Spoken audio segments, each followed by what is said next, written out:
Welcome to Barston, folks. And apparently today we're on a good peg. Everyone's telling me I've drew well. Peg 61. We're on the end. No anglers down there. No anglers across there. We've got loads of space today. Got to be careful of those wires. I've seen an odd fish jumping out as we've been setting up. So I know there's an odd fish down here. Whether they push out of this corner is another matter. But I'm looking forward to it nonetheless. So let me run through the setup.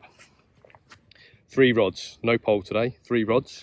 We've got 2 11-footers and then the little 9-footer in the middle, just for chucking short.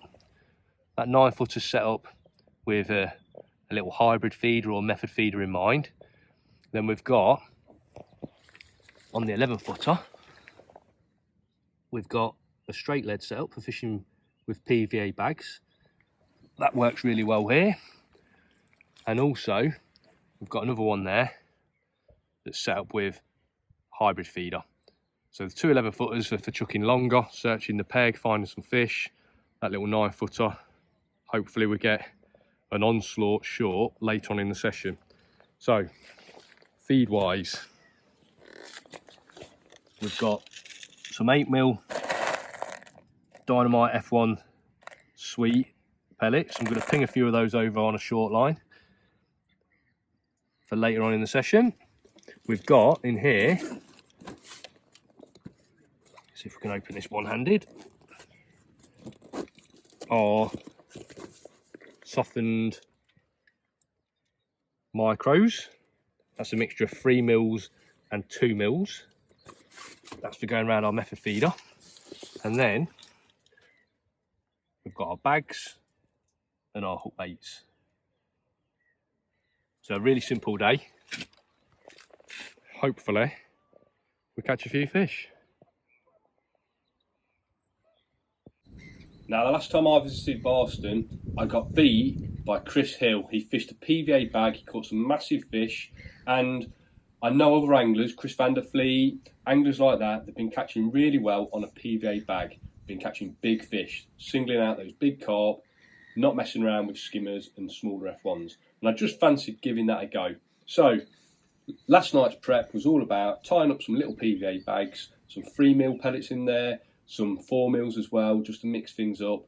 And the plan was to cast out short hook length on a straight lead, search the swim, fish a little tiny wowser on the hook and catch bigger fish. I was hoping that there was some big carp down this end of the lake and we could single out those bigger fish by fishing a PVA bag approach.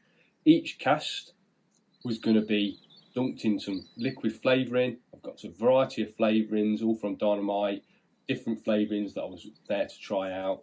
And as far as where I was going to cast and how I was going to search for the fish, I knew from experience that on these pegs, I've made the mistake of casting too far in the past. So I wanted to start off by fishing short and then working my way out into the swim. You can always go a little bit further, I think, but coming shorter later on in the session is often counterproductive. So I always wanted to start short and go longer. First couple of casts were a struggle. No indications, nothing at all, no fish. And it wasn't until I cast as far right as I could. Obviously I've got some pylons to the right of me. I cast as far right as I could and probably halfway across the swim that I had my first fish.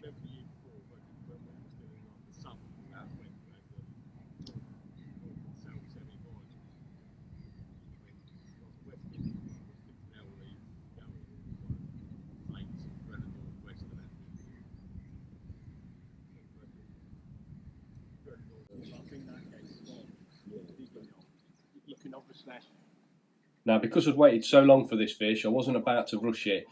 It's probably about an hour and a half into the match now, and there's no need to lose a big fish at the net. So, always like to take my time. I'm using a nice soft rod. It's a Free Spirit High S power feeder, 11-footer, so it bends right through. I've got a size 10 hook on. I should, as long as I take my time, land every fish I hook, because along our bank, just to my left, the next 2 anglers, there's not been a lot caught at all. So maybe there isn't as many fish down here as everyone expected.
This first fish turns out to be a lovely fish, probably about £8 or £9, I'd say, an average Barston fish. There's some huge fish in Barston, but with the stocking policy now, there's also a lot of smaller ones. And it's those smaller fish, those smaller skimmers and those smaller carp that, to be honest, I was trying to avoid with this PVA bag approach.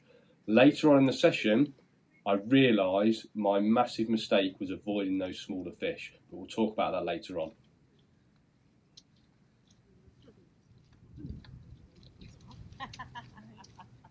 I love that how he.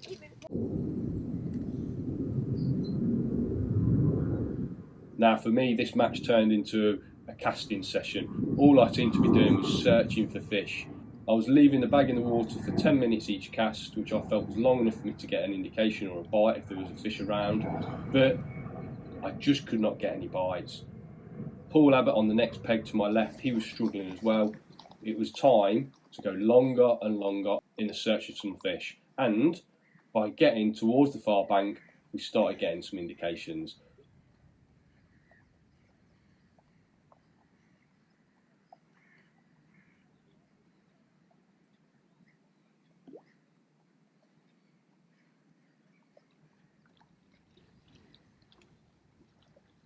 Fish number 2 came as I got close to the tree on the far side.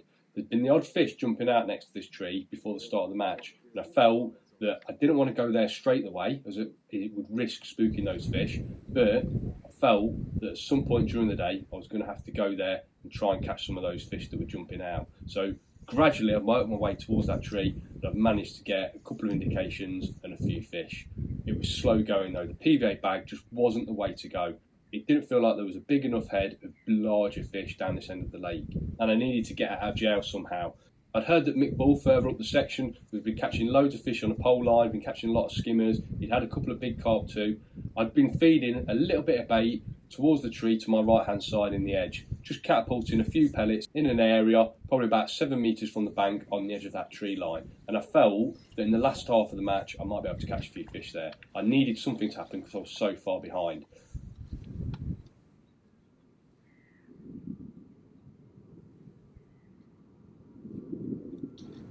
Plan of attack for this margin line was to fish a hybrid feeder with a wafter and underarm it and sit on my hands and wait for a big fish to tow me in. I was hoping that those bigger fish were closer into my bank and I was going to get some bites from some big hippos later on in the session. Unfortunately, this is when I realised that I should have fished a more subtle approach. I should have fished for everything that swims. I should have took those skimmers, those smaller carp, because although I've caught a couple of big fish in the edge, there was a lot of smaller fish to be caught, and I felt that by fishing a little bit of a crude approach, bigger hooks, heavier line, bigger feeders, I was missing out on a lot of those smaller fish. Barston has had a lot of new stock in of smaller carp, and they're averaging maybe £1 to £3 a piece. You can't miss out on those fish, especially if you're not on the main pod of big carp. And by fishing how I was fishing, I was missing out on those fish. That's not to say I didn't catch a few bigger fish in the edge, because there was 2 or 3 bigger fish rock up down the edge. Now it was a little bit hairy with that tree down my right hand side, making sure that they don't go into the near bank snags, but by using the 11 footer instead of the 9 footer that I'd got set up, I felt like I'd got enough length on the rod to just keep them away from those snags. Every fish at Barston fights like a maniac. It pulls your arm off when you hook a fish. Of course though, we were fishing with strong gear, so that size 10 hook, soft rod combo made sure that all those big fish that are hooked down the margin, they found the landing net.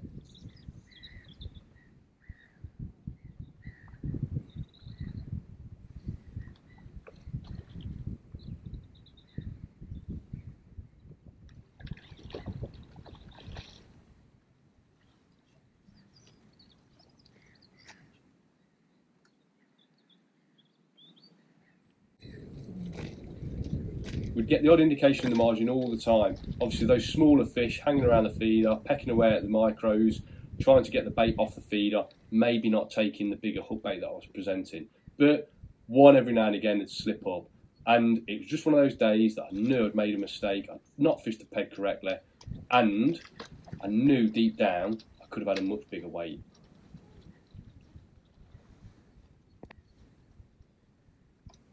Wow, we've ended the day with just under £40. Mick Ball's won the section with over £60. So maybe if I'd have had a couple of better fish, we might have been pushing him. But you know what? I've got that totally wrong. I should have just fished for everything. Little feeders, smaller baits. I've just charged at the peg there. I've tried to catch big fish when maybe there just weren't quite the amount of big fish to be caught down my end of the lake. So I just know that if I'd have fished a smaller feeder, fished for those smaller carp, skimmers, just tried to have a bite every single chuck, which is possible at Barston. There's so many fish. There's no need for me to sort of exclude those little fish and try and catch the big fish. I could have had probably, you know, I'm saying I would have had 60 odd, £70 if I'd have fished in that way. So a lesson learned. It's difficult these springtime commercials because start of the year, the water's cold, you don't know how they're going to fish. It could be a big weight day, could be a low weight day, you're just not sure. As it was, over £200 won the match from the teens down the other end of the lake. So that's where the main pod of carp were. And you know what? It just shows probably I weren't on mountains of fish where I was. So they're probably a bit further down the lake. Every day's a school day though. Now, if you like this sort of video, think about subscribing, please. There's loads more live matches coming up. Until next time, tight lines.